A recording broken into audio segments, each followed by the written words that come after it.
Yay, it says I'm live. Wow. It only took me like an hour, 30 minutes. Yeah, I don't know.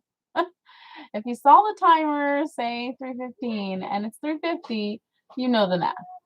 Okay. I also had way too many distractions in the time being. I begged for quiet time. Oh my god. My whole carton's falling down. Anyways, I wanted to check and see how much lag is in the video. Um, Say hi, get to know you, stick around, make comments, um, say something, and let's see what kind of conversation we can get going. So I did all of a sudden think we could talk about my vision board and do it together, but I failed to find like a glue stick, you know, to make it stick. So I've got the paper ready, I've got the board ready. One more step. Something that's stopping you from doing the thing you want to do, right? So, um, anyways, it's a thought in my head to like find a way to prevent those blocks from blocking you from finishing something you want to start. So, when it comes to like a vision board that you've been wanting to put together for probably a year, I finally cut the magazines. That's collecting the magazines in a big pile, ready to purge, clean up, get rid of it. Did that. Okay. So I also, my other first plan was like, oh, I could talk about the books I have right here, right now, or at least we could go over it because I have been looking at Goodreads, and also there's another app that has books and stuff. It's called Likewise. And I'm pretty sure it was on the Goodreads where I got to create a group of my own so that I could have a book club of some sort where we can either read them together or I suggest them to you because I read them or had good luck with that book. Now, this book I just got, have it opened, and I just read the intro, you know, the pages that you don't normally read. I mean, some people just skip right to chapter one. Um, this isn't that kind of book. This is the person who has all the content inside the book, but this is the person who wrote it based off of that, right? So it's like an APA paperwork. I don't know. But I um definitely think if you know this name or want to look it up, um that's what the book's about. I'm pretty sure. I've only opened it and read that part.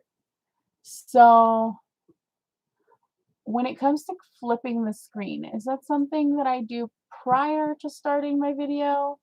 Because starting the video of going live, let's talk about how hard that is, right? Your very first time. First, you have to wait 24 hours. And then, even after that, you still run into problems. But at least the internet's not as choppy as I thought it would be. And mostly, I figured my computer was going to give me a harder time than the internet. So I'm happy about that. And just here to get to know you, get to know me, get to know everybody. What else? I'm really just more today is my planning day.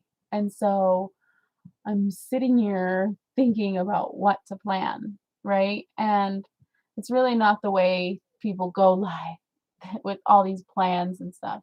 But it's not really my thing either. So, also, I have a podcast and I'm pretty trying to link everything I have up in every place that I have to link it to, right? Um, so if you needed to find me, you could usually click on a link that'll take you to another link, and then like in there's some more links. So I'm pretty sure you can uncover all of me in all the little different titles that I have. because I noticed that a lot of people like to keep their titles the same, but for now, I'm having my titles, um I'm having a interruption right now. It says send feedback. So they didn't like my cover photo maybe.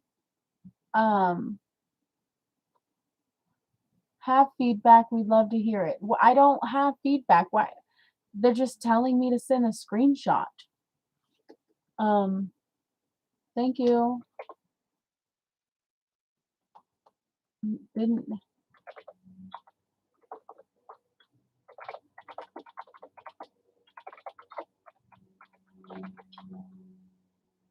I never asked for this. So I must have clicked something that said feedback, and I don't even know if you're recording me now. What the hell? I didn't click a feedback button. Ah, I did click a feedback button. Were you did my screen freeze the whole time that I'm answering YouTube's question while I'm talking to you? I don't even know. It looked to me like the screen froze. So anyways, I just sort of did my hair and it's really not where I like it, like on this side. Come back here. Um, so what else? I was saying something and that interruption came through and it was all pretty much about how hard this is doing instant live, right? Okay, so if you did see the scheduling of 3:15 for my live today, that was difficult. That I, I definitely don't recommend planning and not knowing what the heck to expect because it started asking me questions that this live version of going live was way easier, right? I click live, I go through a couple stupid steps that I wish I could just do after the fact. Like when I click live, I want it done. One and done. That's that. Okay? Don't know what YouTube has going on here, but they've been working on it for 10 years, so I gotta go with it. But anybody who's new to the whole situation, don't know if you're talking about it, but definitely needs to be a topic at some point or another. So might as well be one of those people who brings it up because we are here to help each other. That was really the other goal. It's like let's help each other get to this level of wherever people want to be. Some people want a little bit of assistance and there's nobody there to give it. So I mean, for me, you want to ask me to make a tutorial video, record myself on my computer.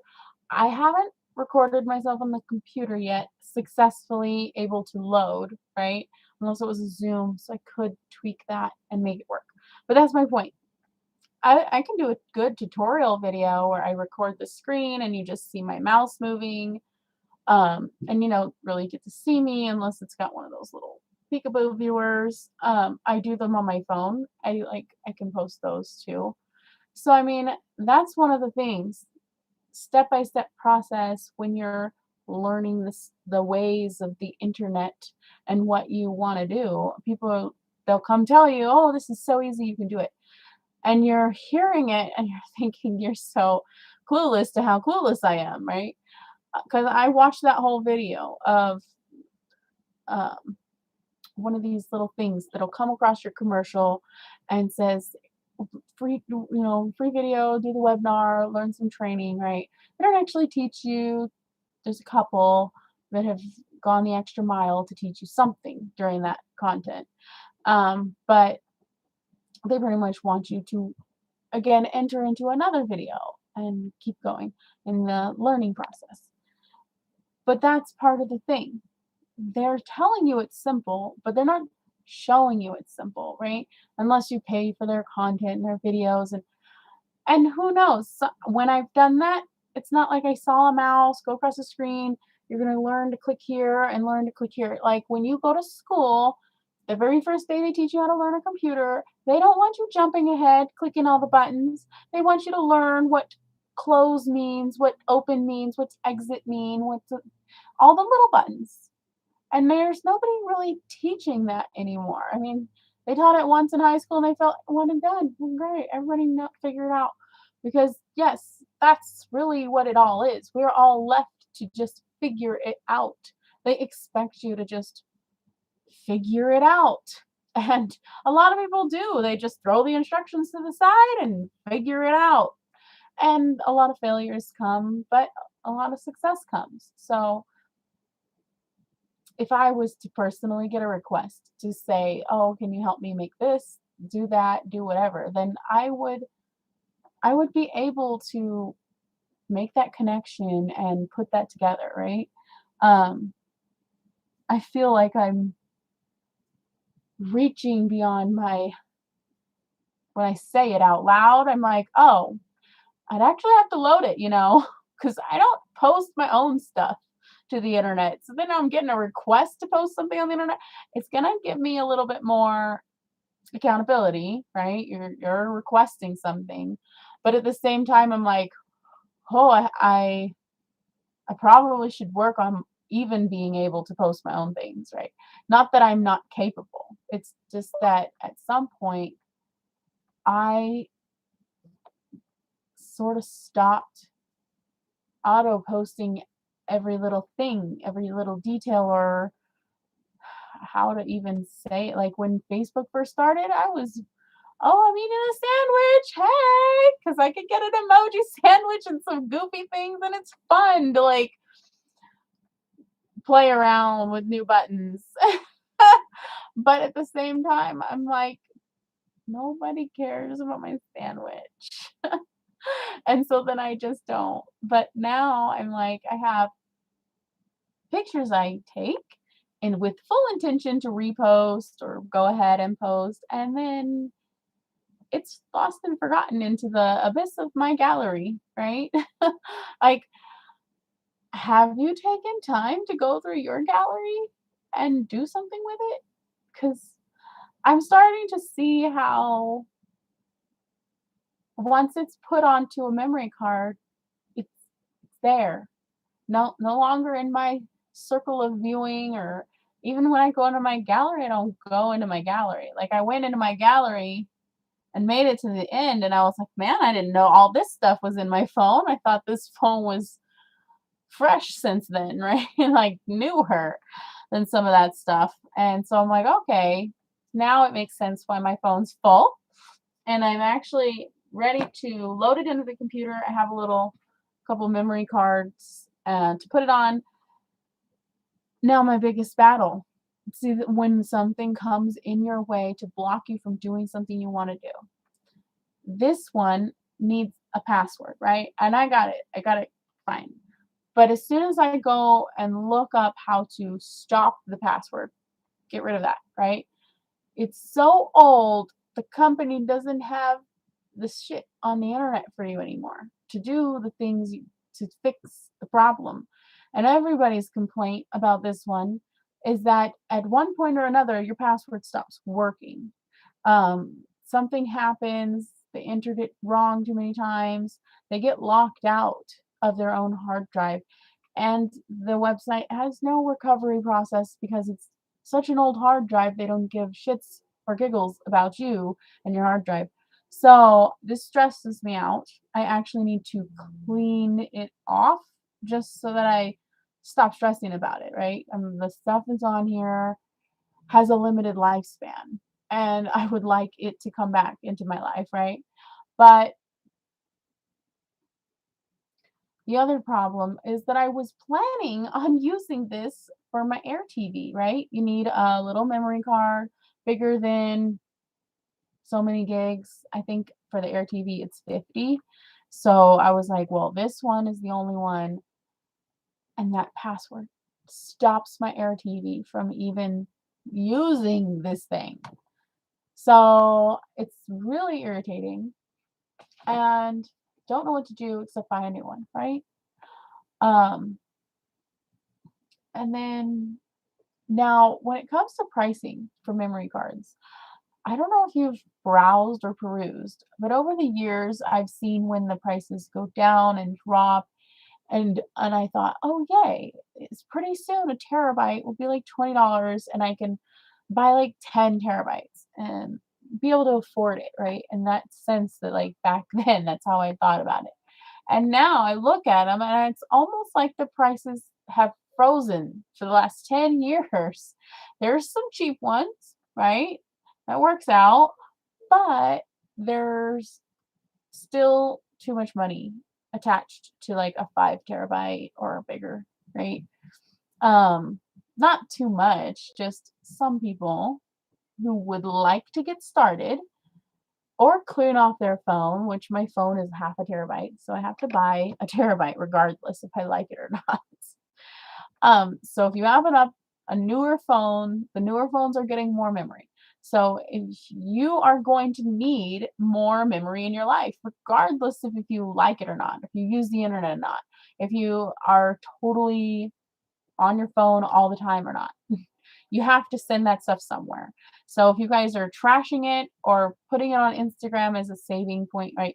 A lot of people, maybe there's a lot of people, maybe there's not, use Instagram just for the photo gallery. They're like, I don't want to have to harbor them on my phone and take up all the phone memory. So if I put them there, I can delete them, and then that's like an exchange. And and now, I mean, when Facebook went down for a day or two, I don't know, you can think about how irresponsible it is for your own photos, unless you're just like, oh, well, they were going to burn in the fire or they were going to burn on the internet. Unless you have that kind of mentality and you're like, oh, well, then go ahead and store your pictures wherever you want because one day that server's going to run out of business. Who knows?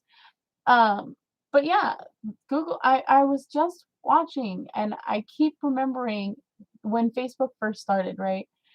I mean, it's not that I was in the very beginning stages, but I was in the MySpace, I don't need Facebook kind of stages. And when MySpace started fading out and you start realizing all your friends are starting on Facebook and they don't care about MySpace anymore.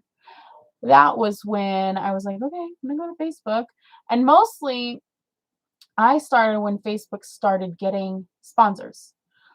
They didn't have enough room for you to save more than 10 or 100 photos. That started when the Simpsons movie came out, right? So when the Simpsons movie came out, huge sponsored ad pops up, and I don't know if I took a screenshot. It would be so cool if I did, but it's showing that like this movie's release date and they are so gracious that they're paying so that way we can like provide more pictures for you to store on your Facebook and out photo albums and create photo albums. And I remember when it first started, I was there through all of those things. Those are the changes I remember. So if you were in like full memory of those stages, that was when security was different, and you could actually organize all your friends. So I took advantage of these features when they existed. So I still have some of them that got grandfathered into my current Facebook that you guys don't even have on your Facebook, but I can only see it. It's not like you can go check out my Facebook and see something that you don't have. But in my friends, I have like so many categories that separate them that I can just cut my feed to only the people from Atascadero or only the people from Vegas. And it's really interesting to see.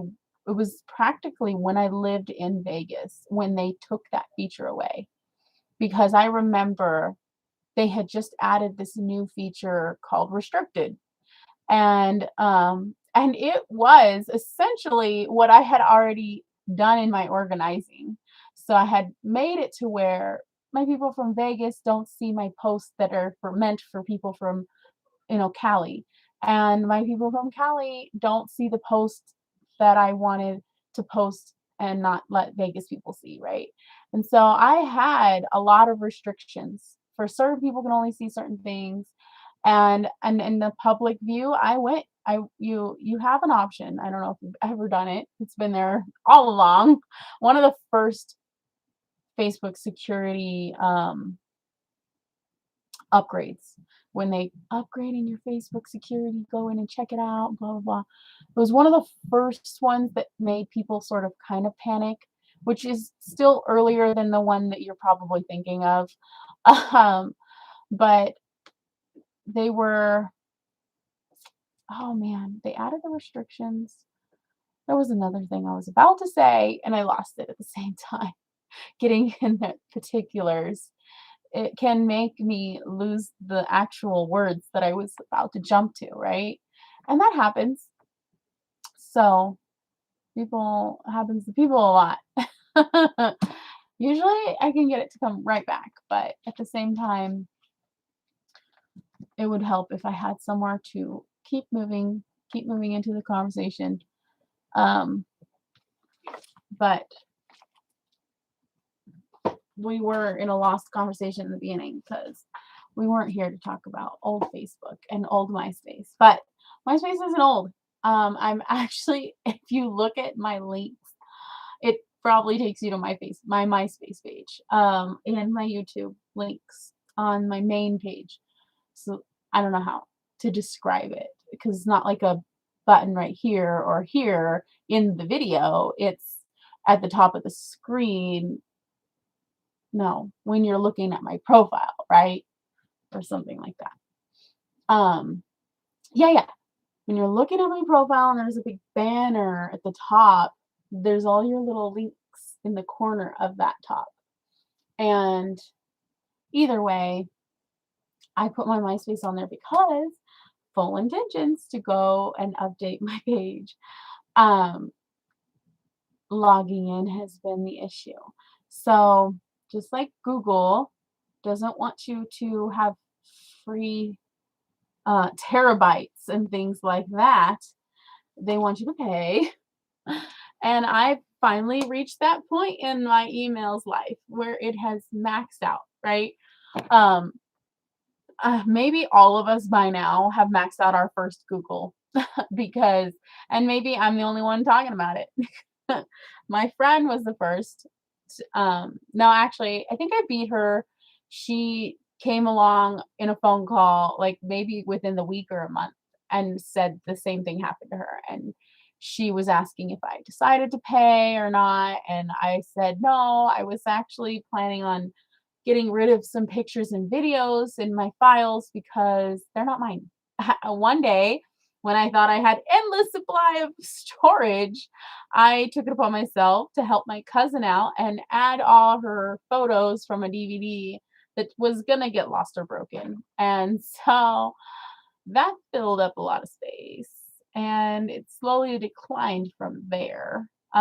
Also, the automatic backup crap. Don't even start with me right now. Already filled up so much space. That was really where it went downhill way too quick. They added the feature where you could share with your family and friends. You could, well, it was like, there's like a one person can see all your photos feature. And then there's the one where like you can create family and group areas to share photos with each other. And it's like a Google thing. I don't know if it's still even there, but it is. The family part, I don't know if it's there, the team. My husband and me have that shared feature. And then in that shared feature where he can see everything, I can see everything, there's another feature. It says, do you want to automatically save everything they took to your, like, so it takes up more space. So now you're taking up double the space, same crap from mine and his, and now they're both full. Now they're both full. And it all had to do with that dumb automatic backing up your photos. It's like any phone in the world is going to take more photos than Google can hold. So the fact that they try and automatically and sign you up for that without even asking your permission and making sure you have double checked that you didn't want that, I'm super stressed because I don't want that. And it's already been done. And now I have to go in there and undo it, right? So that's what happened with the Samsung created the backup thing too, and that shit just went right away. As soon as it gets activated, My phone already has too many photos. There's nowhere enough memory in the world on the internet that's free that can hold what's in my phone. So it really irks me that the companies they did that. They did that because they knew you were gonna max it out, and they knew you were gonna pay for it, and then you fell for it. And I'm ready to fall for it too. I'm ready to pay $1.99 a month because I know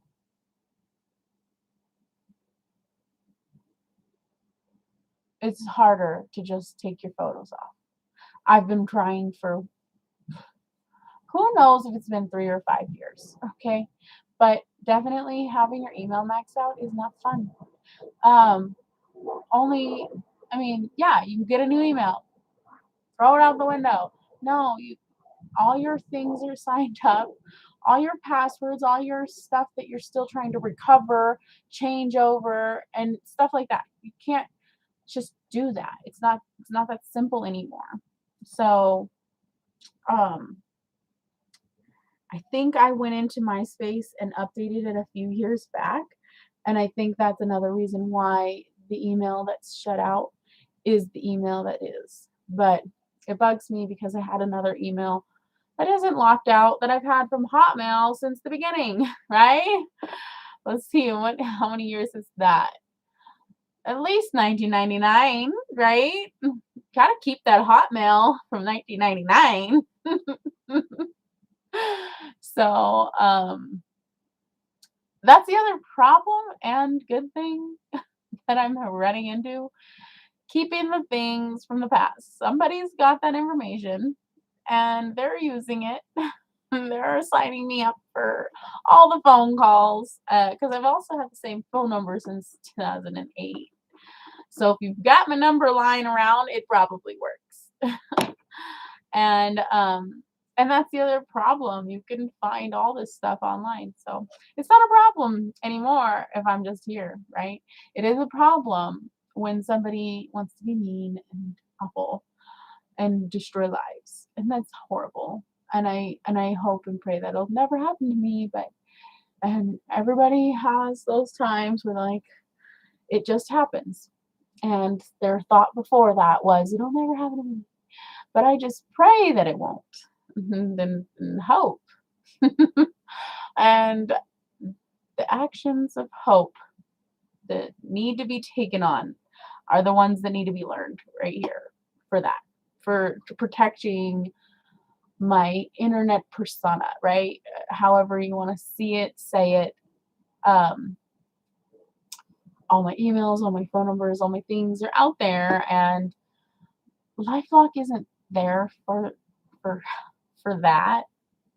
There's no. I mean, I would love to find the company who is able to help protect all that information that I've had out there in the internet world since 1999. And let me know where the security risks should be taken action upon, right? And I've reached around that old internet. That's why I've got my MySpace all linked up still. I've seen my pictures are still there, so I know my MySpace still exists. I would love to find a couple older websites that I'm pretty sure don't exist anymore. But it would be so cool to reignite them, you know? I can't even find some of their names, so that's part of the problem. My cousin had a really cool little poetry blog that she had online once, and I remember finding that years ago when I found the MySpace was still going.